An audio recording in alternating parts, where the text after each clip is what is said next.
आप जागते हैं लेकिन आप तरोताज़ा महसूस नहीं करते। आप खाते हैं लेकिन आपकी भूख शांत नहीं होती। आप काम करते हैं लेकिन आपके काम में वो पैनापन, वो धार नहीं है। एक अजीब सी खालीपन की भावना आपको घेरे रहती है। ये एक थकान है जो नींद से नहीं जाती। ये एक बेचैनी है जिसका कोई नाम नहीं है। हमने बचपन से सुना है कि मेहनत ही सफलता की कुंजी है। हम सब मेहनत करते हैं। हम सुबह उठते हैं, दौड़ते हैं, किताबें पढ़ते हैं, पैसे कमाते हैं, लेकिन फिर भी कुछ कमी लगती है। ऐसा लगता है जैसे हमारे अंदर एक आग है जो हर शाम बुझ जाती है। मैं आज आपसे एक ऐसे विषय पर बात करने जा रहा हूं जिसे हमारे आधुनिक समाज ने एक टैबू बना दिया है। एक ऐसा शब्द जिस पर बात करने से लोग झिझकते हैं। वो शब्द है ब्रह्मचर्य। आपके मन में तुरंत पुरानी तस्वीरें आई होंगी, किसी साधु की, किसी कठोर तपस्वी की। आपको लगा होगा कि ये एक असंभव कठोर नियम है। लेकिन मैं आज आपसे ब्रह्मचर्य को एक नियम के रूप में नहीं, बल्कि एक शक्ति यानी पावर के रूप में समझने की बात करूंगा। ये एक तकनीक है, ये एक विज्ञान है, और सबसे बड़ी बात, ये प्रेम है। खुद के लिए, अपने भविष्य के लिए और अपने जीवन के उद्देश्य के लिए प्रेम। ब्रह्मचर्य का शाब्दिक अर्थ है ब्रह्म के मार्ग पर चलना। ये उस राह पर चलना है जो आपको परम सत्य या आपके सर्वोच्च स्वरूप की ओर ले जाती है। ये बस यौन संयम नहीं है, ये ऊर्जा संयम है, ये इच्छा शक्ति का संरक्षण है। ये उस अग्नि को सहेजना है जो आपको सामान्य से असाधारण बनाती है। अगर आप वाकई अपनी जिंदगी बदलना चाहते हैं, अगर आप उस खालीपन को भरना चाहते हैं, तो इस संवाद को पूरा सुनिएगा, क्योंकि यह सिर्फ एक आवाज नहीं है, यह आपके भीतर की सोई हुई शक्ति को जगाने का प्रयास है। हमें सबसे पहले ब्रह्मचर्य की परिभाषा को तोड़ना होगा। इसे केवल वीर्यनाश से बचना मान लेना इस पूरे विज्ञान को छोटा कर देना है। संस्कृत में ब्रह्मचर्य के दो मूल पहलू हैं। ब्रह्म, इसका अर्थ है परम सत्य या एब्सोल्यूट रियलिटी या विस्तार। ये वो सृजनात्मक शक्ति है जिससे सब कुछ उत्पन्न हुआ है। चर्य, इसका अर्थ है आचरण या गति या मार्ग पर चलना। तो ब्रह्मचर्य का अर्थ हुआ उस आचरण को अपनाना जो आपके विस्तार की ओर ले जाए, जो आपकी सृजनात्मक शक्ति यानी क्रिएटिव एनर्जी को बढ़ाए। ये केवल शारीरिक नहीं है, ये मानसिक और वाचिक यानी वर्बल भी है। क्या आपने कभी ध्यान दिया है कि जब आप किसी की बुराई करते हैं या झूठ बोलते हैं तो आप अंदर से थक जाते हैं, आपकी आवाज में वजन नहीं रहता। जब आप बिना किसी उद्देश्य के फालतू की बातें करते हैं, इसे वाचिक रिसाव यानी वर्बल लीकेज कहते हैं। आप अपनी शक्ति को शब्दों के माध्यम से बर्बाद कर रहे हैं। वाचिक ब्रह्मचर्य का अर्थ है उतना ही बोलना जितना आवश्यक है, सत्य बोलना, प्रेम से बोलना और मौन की शक्ति को जानना। मौन आपकी ऊर्जा को संचित करता है। मानसिक ब्रह्मचर्य, यह सबसे कठिन है। हमारा शरीर कमरे में बैठा हो सकता है, लेकिन हमारा मन दुनिया की सैर कर रहा होता है। जब आप किसी के प्रति ईर्ष्या यानी जेलसी करते हैं, जब आप क्रोध करते हैं, जब आप दिन भर चिंता और डर में जीते हैं, तो आप अपनी ऊर्जा को सबसे तेजी से जलाते हैं। अगर आप शारीरिक रूप से संयम रखते हैं, लेकिन आपके मन में दिन भर कामुक विचार या हिंसा के विचार चल रहे हैं, तो आपने कोई ब्रह्मचर्य का पालन नहीं किया, आपने सिर्फ दमन किया यानी सप्रेशन। मानसिक ब्रह्मचर्य का अर्थ है विचारों की गुणवत्ता को नियंत्रित करना, अपने मन को अपने सबसे बड़े उद्देश्य पर केंद्रित रखना। यहां बात केवल यौन संयम की नहीं है, यह इंद्रिय संयम है, सेंस कंट्रोल। अत्यधिक खाना, बहुत ज्यादा सोना, बहुत ज्यादा देखना, स्क्रीन पर अश्लीलता या बहुत ज्यादा सुनना, अनावश्यक शोर या गपशप, आप अपनी ऊर्जा को इन सब अति में बर्बाद कर रहे हैं। ब्रह्मचर्य हमें सिखाता है कि शरीर एक मंदिर है जिसका उपयोग परम उद्देश्य के लिए किया जाना चाहिए।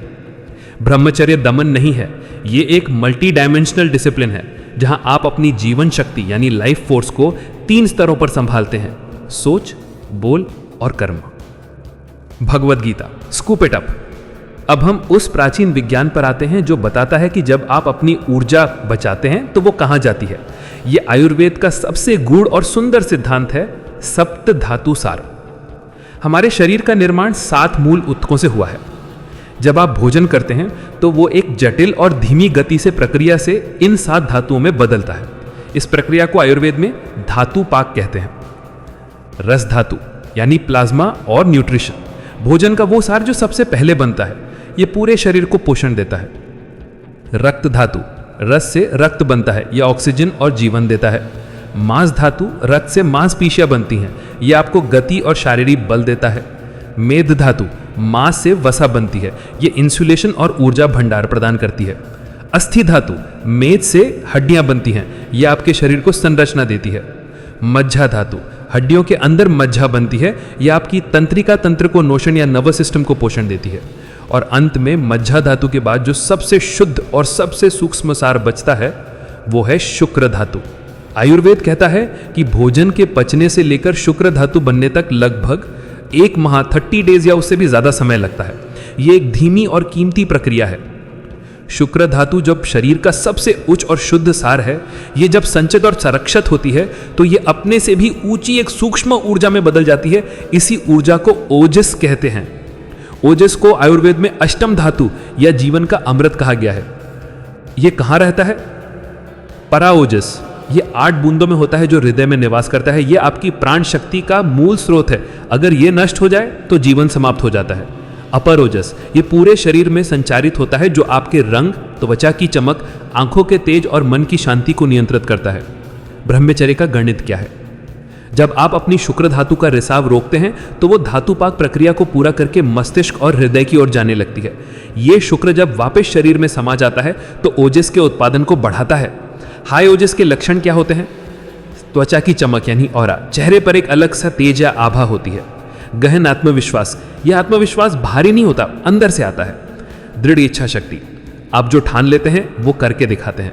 शांत तंत्रिका तंत्र, चिंता, तनाव और भय आपके आसपास से गुजर जाते हैं लेकिन आप स्थिर रहते हैं। चुंबकीय व्यक्तित्व, लोग आपके पास सहज रूप से खींचे चले आते हैं क्योंकि उन्हें आपके अंदर शांति और शक्ति महसूस होती है। यह समझना महत्वपूर्ण है, ब्रह्मचर्य एक आकर्षण का विज्ञान है। आप खुद को दूसरों के लिए खाली करके अपनी शक्ति को बर्बाद नहीं करते, बल्कि उसे अंदर संचित करके एक चुंबक बन जाते हैं। ब्रह्मचर्य का रास्ता कठिन क्यों है? क्योंकि यह केवल काम वासना का युद्ध नहीं है, यह हमारे मस्तिष्क के पुरस्कार प्रणाली का युद्ध है। आज की दुनिया में हम सब डोपामिन के गुलाम हैं। डोपामिन वो न्यूरोट्रांसमीटर है जो हमें सुख की ओर धकेलता है। यह हमें सिखाता है कि क्या अच्छा है और क्या बुरा। सस्ता वर्सेस महंगा डोपामिन। सस्ता डोपामिन तुरंत मिलता है, कोई मेहनत नहीं लगती। Social media scrolling, junk food और हाँ, अश्लीलता और वीर्यनाश। ये आपके दिमाग को हाई तो देता है लेकिन बाद में आपको लो फील कराता है। ये एक कर्ज की तरह है। महंगा डोपामिन मेहनत से मिलता है, कोई प्रोजेक्ट पूरा करना, जिम में अपना लक्ष्य हासिल करना, कोई नई स्किल सीखना। ये डोपामिन आपको संतुष्टि देता है, खालीपन नहीं। आज के समय में यौन संबंधी लत यानी पॉर्न एडिक्शन इतनी तेजी से बढ़ रही है क्योंकि ये सुपर नॉर्मल स्टिमुलस है। ये इतना आसान, इतना तेज और इतना विविध है कि असली जिंदगी की कोई चीज इसके सामने बोरिंग लगने लगती है। लत का चक्रव्यूह, द एडिक्शन साइकिल। ट्रिगर, बोरियत, अकेलापन या कोई ऐड। इच्छा, मन में तीव्र इच्छा उठना। कर्म, इंडल्जेंस यानी वीर्यनाश।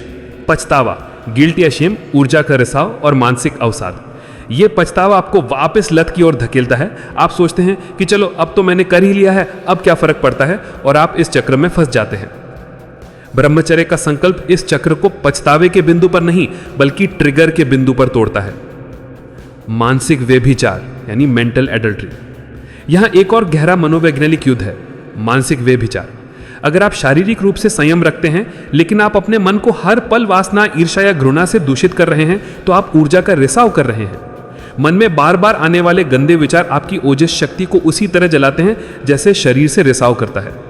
समाधान, वीर्य शोधन, प्यूरिफिकेशन ऑफ थॉट्स।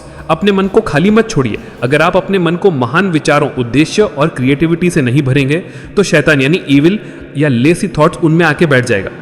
आपको अपने मन का वास्तुकार बनना होगा।